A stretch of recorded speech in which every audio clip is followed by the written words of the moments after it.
Thank you very much. I start by acknowledging the traditional owners of the land on which we meet, and in a spirit of reconciliation, paying my respects to elders past and present. I thank Melinda, the Chief Executive Officer of CEDA, and our chair for this lunch session, CEO of Stella, Kelly Hayes, for bringing us all together today. Now, if I'm going to be completely honest with you, when I accepted this invite early this year to speak at lunch today, I did anticipate it would be under quite different circumstances. Watching the election numbers come up in May this year taught me, and I suspect many others, to be a little bit more circumspect about our election predictions. Not long after the election loss, I went to a place in Melbourne called the Venny. It's an adventure playground for children from challenging backgrounds. And I was there because a friend of mine, Lee Centra, he's the CEO of CVS Lane, a business that I'm on the board of. Lee spends his days being that CEO, but he spends some of his time volunteering for the Venny, and he wanted me to become familiar with it so that later together we could do some fundraising for it. So off I went after the election defeat, or a few days after, to this adventure playground. There had been no notice to the children who had gathered there that anybody was coming, but I did, as I moved around the adventure playground, hear the half whispers amongst the children. You know, they were becoming increasingly alert to the fact that something was going on. Whisper, whisper, staring at me, whisper, whisper, staring at me. This all culminated in a young boy tearing up to me on his BMX bike, screeching to a stop, jumping off the bike and then saying to me, "Are you ScoMo?"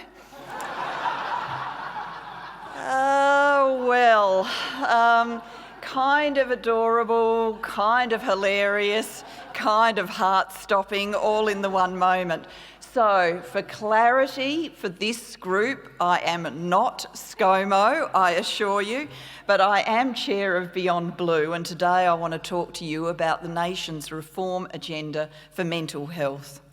Now, philosophers say that the value of human life is incalculable.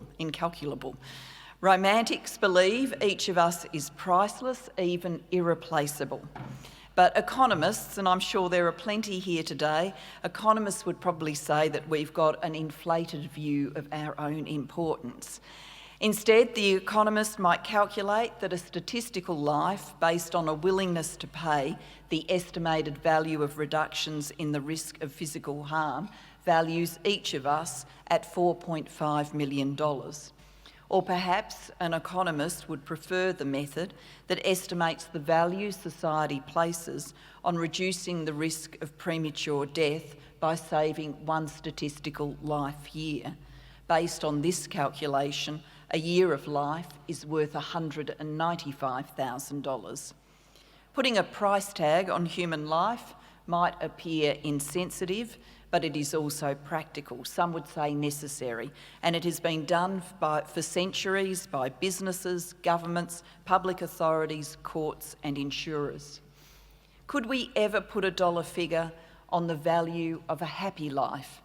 Probably not, but we do have some numbers that help us see the economic differential between a lifetime of good mental health and participation compared to one of poor mental health and lost opportunity. Deficit model numbers are everywhere, of course. It's headline economics. Poor mental health imposes costs estimated at $60 billion annually on individuals and their families, workplaces, the health and welfare systems, and has economic consequences in the areas of justice, aged care, housing and education. The annual cost of poor mental health to the economy is about 4% of GDP. 8 million working days are lost due to mental ill health in Australia each year. And while we're doing the maths, around 1 million Australians aged between 16 to 85 are currently living with depression. 1 million. Diagnosable anxiety conditions, Australia's most common mental health issue, affect 2 million. Included in this number are problems like social anxiety, debilitating phobia, or post-traumatic stress disorder.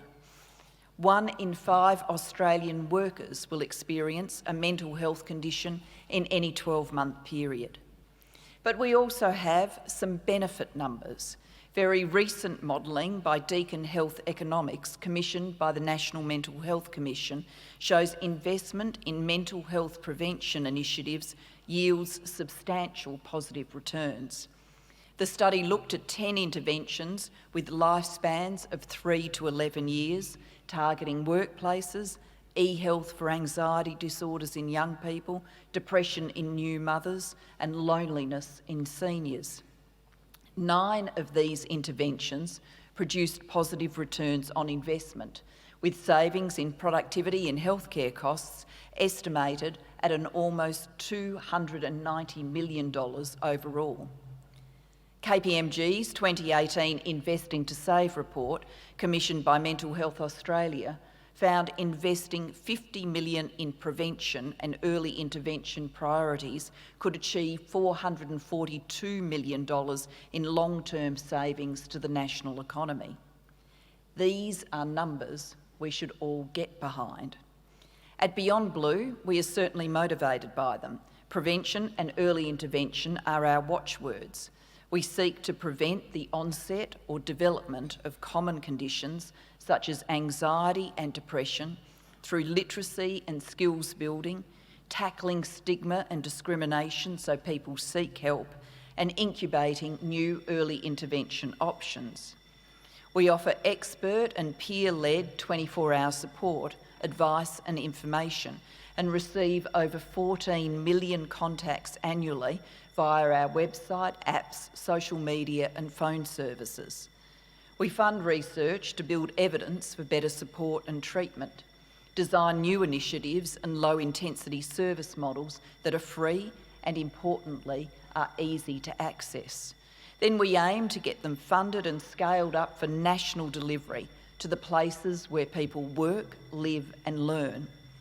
One such key initiative we are scaling up right now is called New Access. We continue to educate people about symptoms so that they know how to act early and seek support from a GP or a mental health expert, because we know people with mild to moderate anxiety or depression who get the right support at the right time can and do recover and stay well. Their symptoms won't progress to a level of psychological distress that leads to ambulance call-outs and hospital emergency departments. To break it all down for all the economists in the audience, at any one time, 60% of us are mentally well. 23% will be at risk of developing a mental health condition. 14% will have mild to moderate symptoms of a mental health condition, most likely anxiety or depression. And 3% will have a severe mental illness. They are more vulnerable, may be more at risk of financial difficulties, unstable work or housing, possibly experiencing suicidal thoughts and requiring ongoing support and treatment. But about half those with diagnosable anxiety or symptoms of depression never seek treatment or spend years struggling before they reach out. It may be that they don't recognise that they have a condition that will respond to treatment, or they think being angry all the time, not sleeping, worrying excessively, feeling sad and isolated, or not participating in social activities are just part of who they are. People in this situation might adapt their lives so that they can live with these conditions rather than get the support they need to recover. Others won't talk about how they're feeling because they're paralysed by self or social stigma and the threat of discrimination, fearing they will be judged by others as weak, incapable of coping, or worse, be thought of as a burden to those around them. No one is immune to these issues. If you are not personally affected, you will know someone who is. It might be a family member, a friend, or a colleague.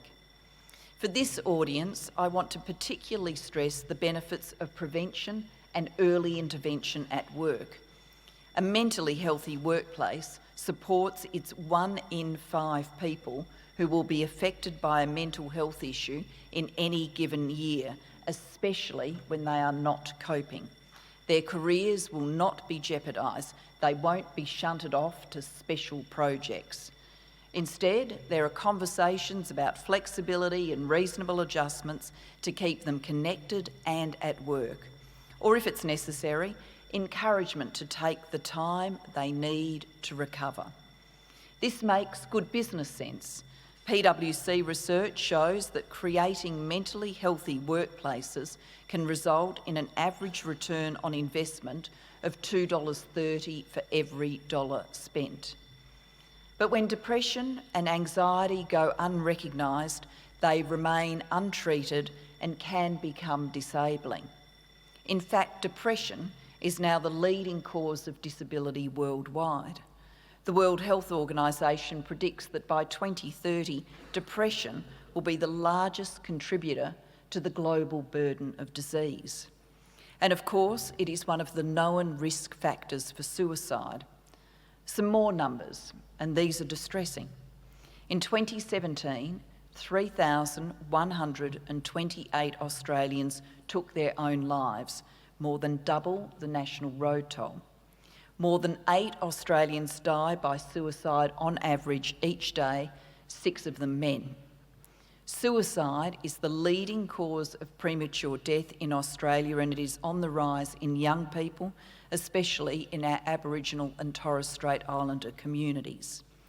And let's not forget, behind all of these statistics are people. The bereaved and grieving, husbands, wives, sons, daughters, dads, mums, brothers, sisters, friends and colleagues. The scale of the challenge these numbers describe is daunting, but we should not allow it to become dispiriting. Good evidence-based policy can and should make a radical difference to these numbers. Already we have shaken off the silence that used to surround mental health in the policy space. Every parliamentarian I meet from all sides of politics is eager to learn more about mental health policy and willing to tackle the challenges of designing better solutions.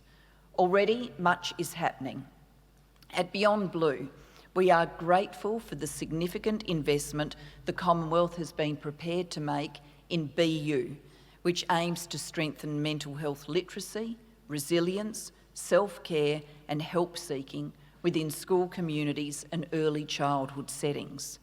We are also pleased to see increasing Commonwealth and state uptake of The Way Back, a Beyond Blue designed support service for those who have tried to take their own lives. We are delighted that in the last budget, during the election campaign and now in office, the government has committed to make youth suicide prevention a national priority and invest $461 million in Australia's youth mental health and suicide prevention strategies, including 30 new Headspace centres. Also committed to a network of adult mental health centres around the country to be designed with input from the mental health community, including those with lived experience, and delivered in conjunction with the states and territories. And in addition, has committed to increase mental health support for expectant and new parents through a perinatal mental health and wellbeing program, including support for those experiencing grief after the death of a child. But now is the time to do the deeper dive and wholly reform our national system of mental health, which today has all the problems of fragmentation which come when different Commonwealth and state funding streams do not work together to create an integrated whole. In addition, like in other areas of health, there is an underinvestment in prevention and early intervention, coupled with both workforce shortages and the need to innovate on how, where and from whom help is available. Fortunately, the mood is for change. I believe Australia is ready for these big picture structural reforms that will set the foundations of better mental health for all.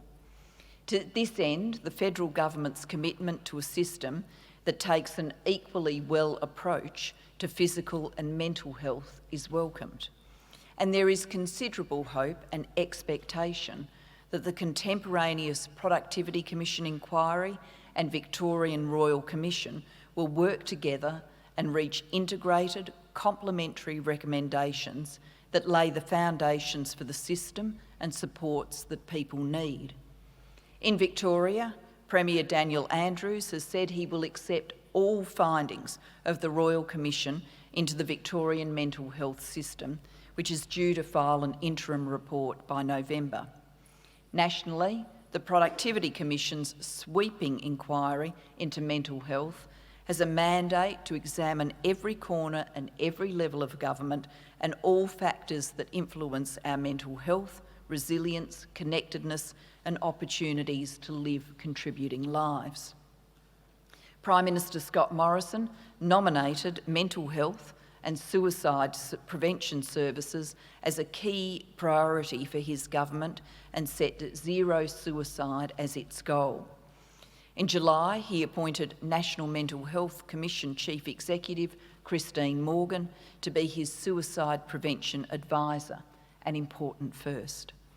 We also welcome the announcement by the Federal Minister for Health, Greg Hunt, in his recent National Press Club address that Australia will have its first National Children's Mental Health Strategy to be delivered by the National Mental Health Commission.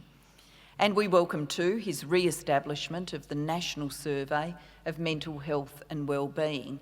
The last survey was done in 2007. Very significantly, he has also committed to strike a new mental health agreement with the states and territories. I know from my former life in this place that windows of opportunity like this don't stay open for long. So now is the time to be delivering clear messages about priorities in the reform agenda.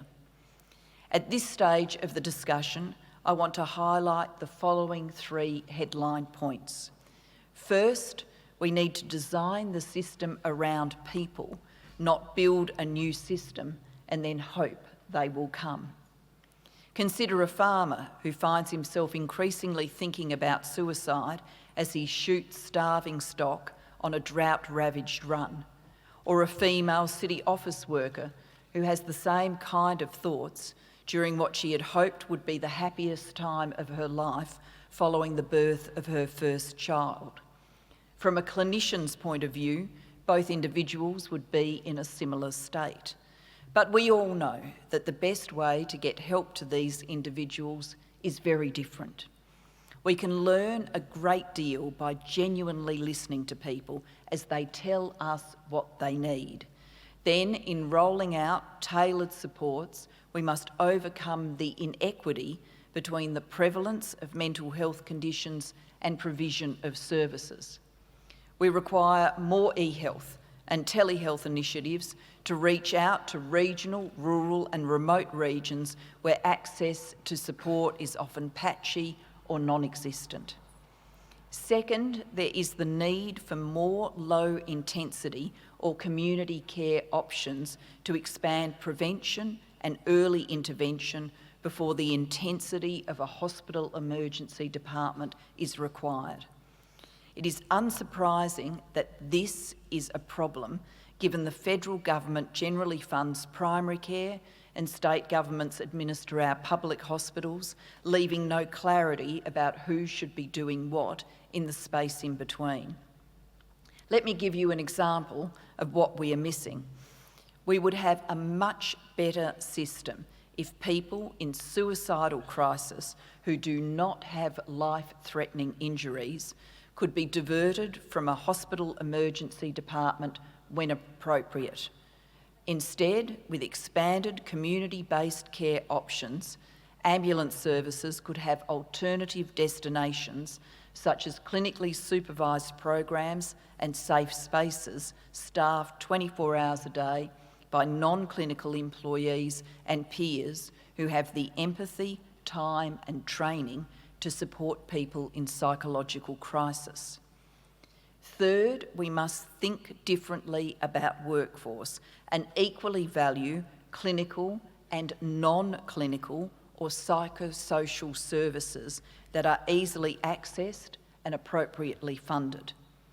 This will require a shift and a reimagining of our structures to look beyond hospitals and health services. It's about GPs, allied health professionals, psychologists and psychiatrists, peer workers and coaches, workplaces and schools, working in collaboration to design programs for individuals, families, communities. If these reform directions were pursued, we would be able to build an agile system that acknowledges the ebbs and flows of an individual's mental health over a lifetime, so that the level of care can be stepped up or down, can be matched to the nuance of need. A continuum of needs approach which encompasses promotion, prevention and early intervention, community, peer-led, clinical interventions and crisis support. A coherent, integrated system that works across all levels of government. How do we get to this kind of profound change? Fortunately, the Commonwealth has already indicated its willingness to work with the states and territories on system reform over the next 2 years, an openness to collaboration that is welcome. COAG has agreed that individual jurisdictions would take a lead on piloting specific initiatives and sharing best practice. They committed to working together to develop practical options to ensure that the right support is available to individuals, families and communities at the right time and in the right place, drawing on existing community expertise. COAG's focus on mental health and suicide prevention is a step in the right direction, but we must ensure we don't get lost yet again in individual initiatives at the risk of missing the opportunity for coordinated and broad-ranging national reform, for structural system reform that will change the face of mental health policy in Australia for generations to come. Such reform is complex, but this is no excuse for inaction. Great reform takes time, but it can be done. As a nation, we have done it before, we can do it again, and we must. The cost of failure is too great. Here in this room, we have gathered people who can make a difference to the public attention, policy insight, and intensity of political attention this reform drive attracts. I urge you to be informed and involved, and I thank you for your kind attention. Thank you very much.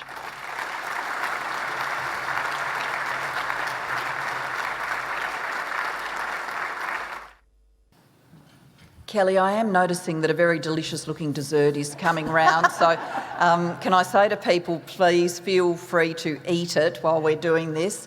Having made myself heard in question time in this building, the sound of you chewing is neither here nor there. And it doesn't really look crunchy, it just looks delicious, so please enjoy. So we have a question from Andrew. Hi, Julia. Andrew Bryant, Health Direct. You referenced the reform that the Productivity Commission was pushing, and also, I think, COAG, and you referenced the involvement of Commonwealth and State. A large part of mental health is delivered through NGOs, like the one you're involved with. How would that process involve the NGOs? How would it involve, sir? I didn't hear you. How would that process engage with the NGOs and include them in the reform? NGOs? Yes. Yeah, okay, sure. Look, we, at Beyond Blue, what we want to see out of this reform process is, yes, governments need to speak to governments, you know, that has to happen, and COAG needs to do that, but that the reform process is inclusive of voices and perspectives from beyond government. And both the Productivity Commission and the Victorian Royal Commission into Mental Health have had very major outreach processes to let people come and put a view. So there's already a sort of emerging body of evidence there. Then as the intergovernmental processes go through this phase of piloting and evidence gathering, which has already been agreed, we think there's plenty of role for non-government organisations in that process to be surfacing the best of evidence and the best of models. But none of that takes away from the need ultimately for there to be hard whole system reform conversations, government to government. I actually think there is a lot of coherence in the mental health advocacy community now about many of the aspects I've put before you today. Of course, there'll be different perspectives. Some people are more, focused on the clinical end. Some people are more focused on a particular problem. They might be working in an eating disorders organisation or a postnatal depression organisation, so they're putting up perspectives informed by that. But I think a lot of us would now be saying we're not going to solve workforce shortage by just doing more of what we're doing now.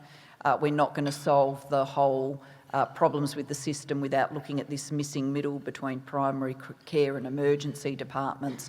We're not going to alleviate people's needs through emergency departments being the go-to place. That's not the right setting for a whole lot of people to get the support that they need. Thank you. Any other questions? Yes, we have one down, or some down the front.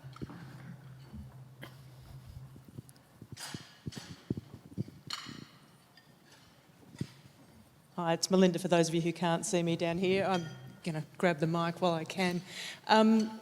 Julia, a lot of the things you've touched on have been raised before, the issue around prevention, more joined-up care and plugging those gaps, if you like. I know the Productivity Commission in its Shifting the Dial report focused on prevention and things like that. A lot of it involves complex federal-state relations. A lot of it involves complex funding agreements around which there are very different interests and incentives. How do we break through that? Yeah, look, I'm not naive about how hard Commonwealth state negotiations are. I've been there myself.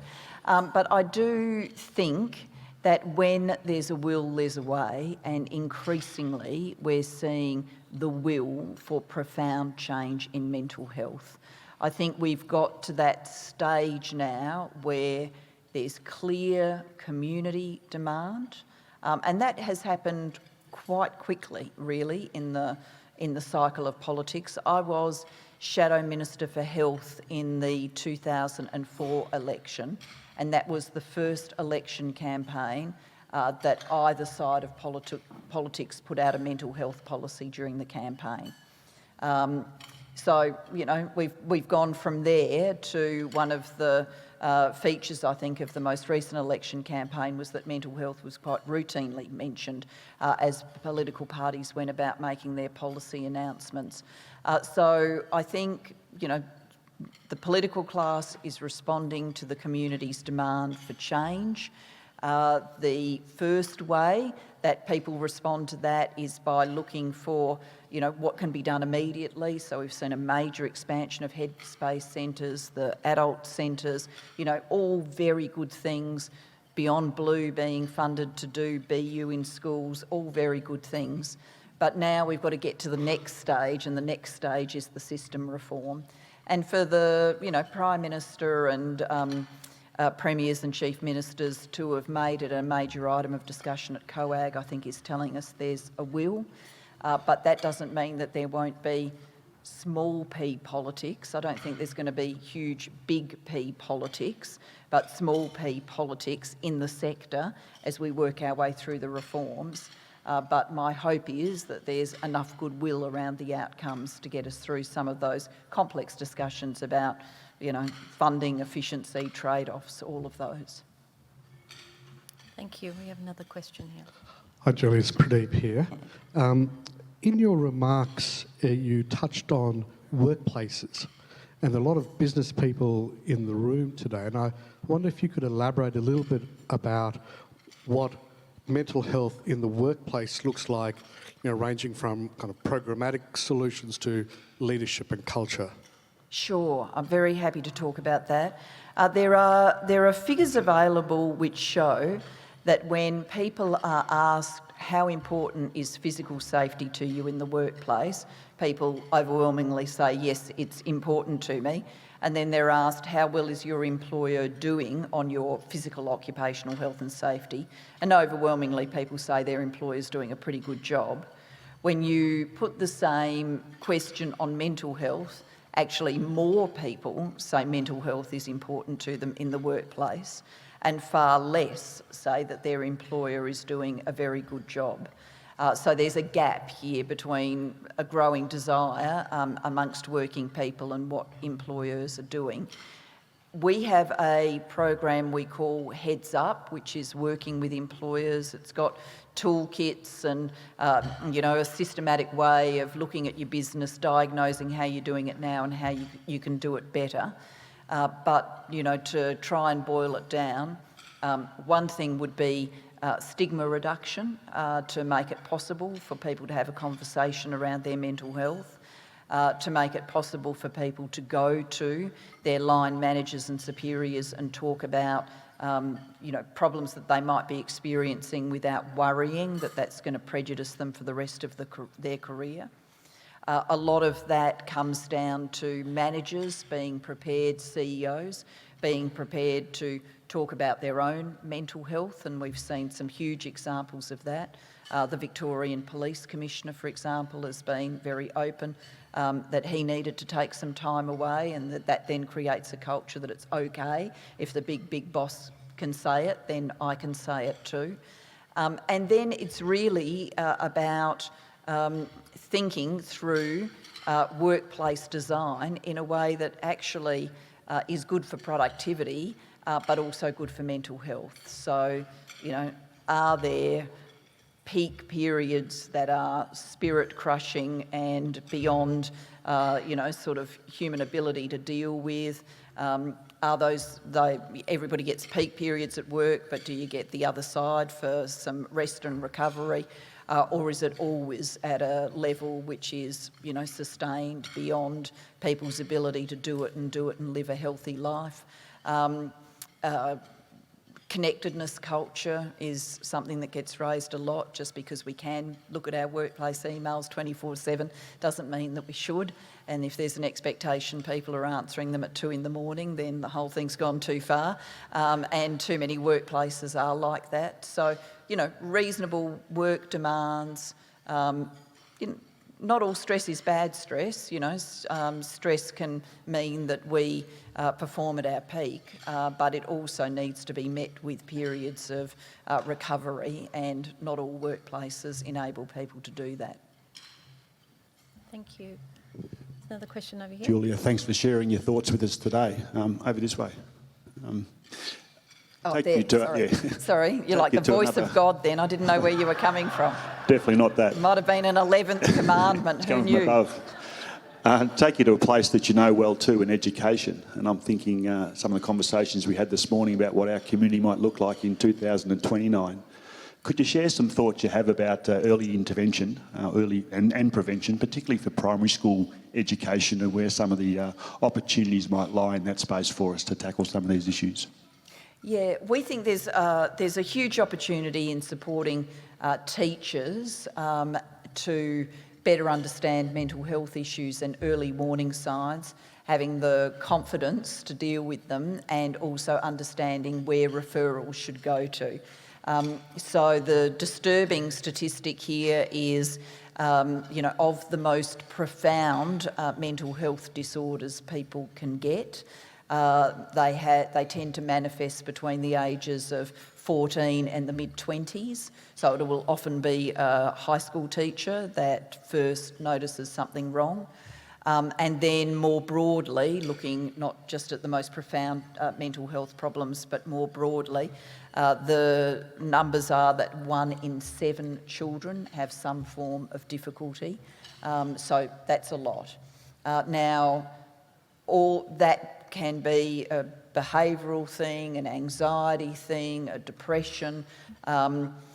It's all capable of, being assisted, but it does require someone to notice the behaviour, to think about what's going on, and to then get the appropriate referrals. So the BU resources are the learning modules to help teachers, early educators and school communities do that.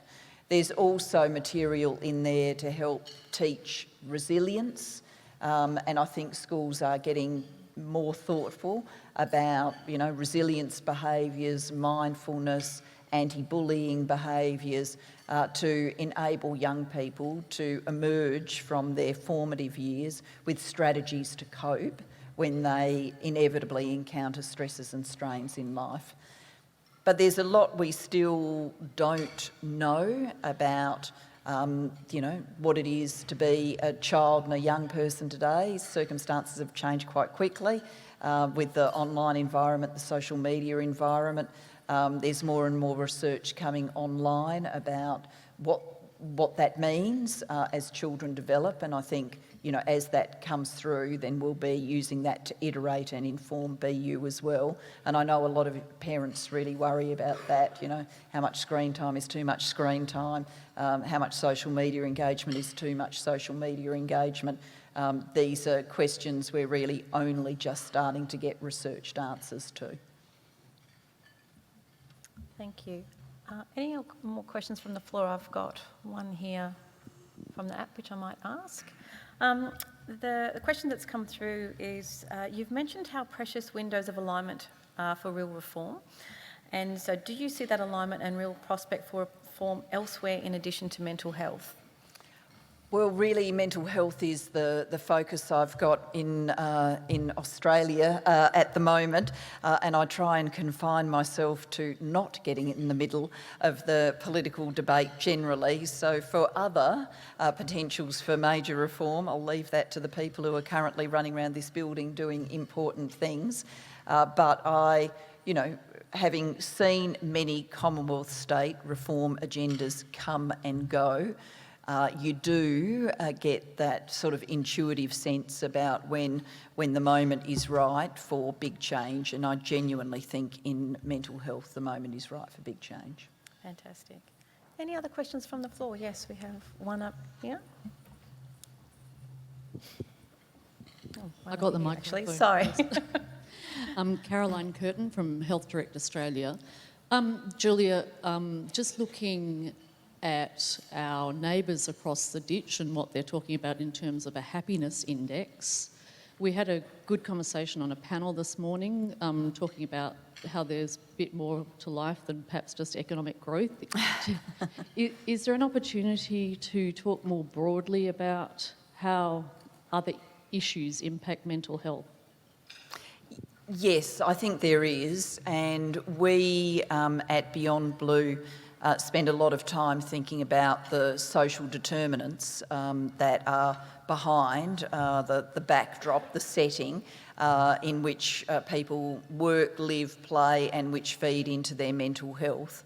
There's Georgie Harmon, the CEO of Beyond Blue, is known to say that, protective factors for mental health are having a purpose in life, a secure roof over your head, and a date on Saturday night, to which all of the overtired board members at the Beyond Blue board, including me, say, "Oh, Georgie, I was really going to stay home Saturday night. Is that okay?"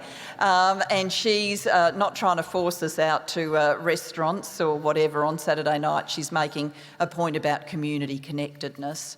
And connectedness to loved ones, family, friends. So when we think about those elements, a purpose in life, if you get marginalised and excluded from the workforce for whatever reason, it can be hard to find that purpose in life. And if you are marginalised and excluded from family and caring relationships, then that shows in your mental health. And certainly factors like insecure housing show on people's mental health. And then all of this can come in a circle and cycle with substance abuse, with alcohol abuse, drug addiction. So it is true to say that a profound mental health change requires us to look at those social determinants.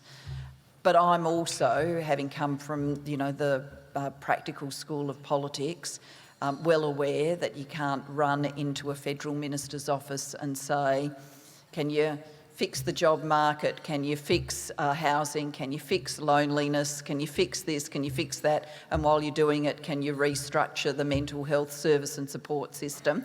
A federal minister would be entitled to say, well, thanks for that set of big ideas, but I actually need to know, what it is practically that I should be doing next.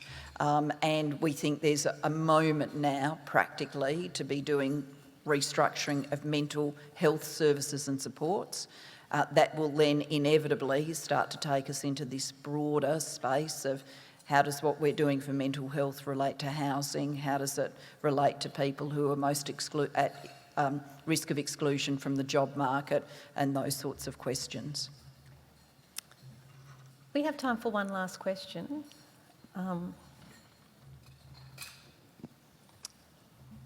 Hi, Julia. Jordan O'Reilly speaking from Higher Up. As the prime mover of the NDIS, I'd love to hear your views on how the rollout is going of the NDIS, but I'd really like to hear about just where you see the intersection for the NDIS and mental health, and how we avoid sort of siloed thinking in that regard between sort of two systems. Yeah, sure. And I made some comments on this at a conference in Victoria a while back. The National Disability Insurance Scheme was an idea whose time had come. It has made huge differences already to the circumstances in which people live. I am constantly stopped as I move, round streets, in shops, trying to have a cup of coffee at an airport by someone who, in a very lovely fashion, wants to talk to me about how the NDIS has made a difference for them or someone in their family. I had a very moving conversation with a woman in Sydney only a few days ago who has got a son with profound physical disabilities, and they felt in his teenage years, as he wanted more independence, that the system wasn't working for him, and then the NDIS has enabled him to have a customised package of care that's given him agency and self-reliance at the age that he needed it, and completely changed his life. So, I'm proud that the NDIS is capable of doing that work. But I was never under any illusion about how complex it would be to roll out and get right, how that would need to be a learning journey. And one of the things I think we are still learning about is the times when other supports and services have been bundled into the NDIS, but that means that some people who used to get support and aren't NDIS eligible have been left without services and supports they used to rely on. So we've got to get that right. We've got to get the interface between the NDIS, the mental health system, and the broader community care system right. Is that right in every postcode in Australia today? Well, the truth is, I think inevitably not, because we're still on that learning journey about what it takes. Thank you so much, Honourable Julia Gillard. Rowan Mead is now going to join us to do the vote of thanks. Thank you, Rowan.